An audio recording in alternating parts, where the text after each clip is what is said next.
সালেহা আপনি লিখেছেন গর্ভাবস্থায় চেয়ারে বসে নামাজ আদায় করা যাবে কিনা।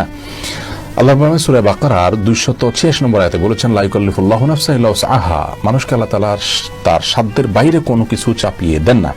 ইমরান ইবনে হুসাইন রাদিয়াল্লাহু তাআলা থেকে একটা হাদিস বর্ণিত হয়েছে সহিহ বুখারীতে। তিনি একবার নবী সাল্লাল্লাহু আলাইহি ওয়াসাল্লামের কাছে বলেছেন, ইয়া রাসূলুল্লাহ, আমি এমন একটা রোগে আক্রান্ত যে রোগটা আপনার আমরা যেটাকে একশিরা বা যেটাকে আপনার পাইলস বা এই জাতীয় অ্যানাল ফিসার জাতীয় রোগ বলতে পারি, এরকম একটা রোগের কথা তিনি বললেন। তখন নবী করিম সাল্লাল্লাহু আলাইহি সাল্লাম তাকে বললেন, তিনি বললেন যে অবস্থা আমার সালাত পড়তে কষ্ট হয়। তখন তিনি বলেছেন, তুমি দাঁড়িয়ে সালাত আদায় করো যদি পারো, আর যদি না পারো তাহলে বসে পড়বে, আর না হলে তুমি কাত হয়ে বা শুয়ে পড়বে।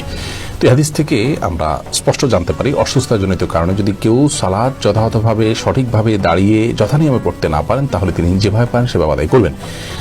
গর্ভাবস্থায় অনেক মেয়েরা খুব বেশি দুর্বল হয়ে পড়েন, শরীর ভার হয়ে পড়ে। এই অবস্থায় রুকু সিজদা উঠা বসা করাটা বিশেষ করে লাস্ট স্টেজে এসে অনেক সময় কঠিন হয়ে যায় এবং শরীরের যে ভারসাম্য আছে ধরে রাখতে পারেন না এবং পড়ে গিয়ে ক্ষতিগ্রস্ত হওয়া এবং গর্ভস্থ সন্তান ক্ষতিগ্রস্ত হওয়ার আশঙ্কা থাকে।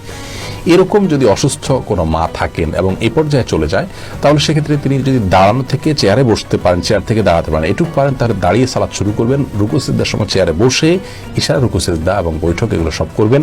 আবার পরবর্তী রাকাতের জন্য তিনি দাঁড়িয়ে যাবেন, যদি এটা তিনি করতে পারেন। আর যদি এটুকু কাজও তার জন্য রিস্কি হয় বা কষ্টকর হয় বা দুঃসাধ্য হয়, তাহলে সেক্ষেত্রে তিনি চেয়ারে বসেই সালাতের শুরু থেকে শেষ পর্যন্ত সালাত আদায় করতে পারবেন।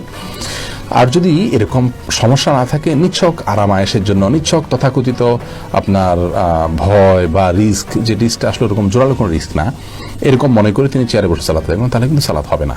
তার অবস্থাটা কতটা আপনার নিরুপায়ের অবস্থা সেটা আগে বের করতে হবে। যদি তিনি সত্যি নিরুপায় হন এবং রিস্কটা প্রবল থাকে উঠা বসা করে সালাত যথাযথভাবে করতে গেলে, তাহলে সেক্ষেত্রে অবশ্যই তার জন্য বসে সালাত আদায় করার সুযোগ আছে চেয়ারে।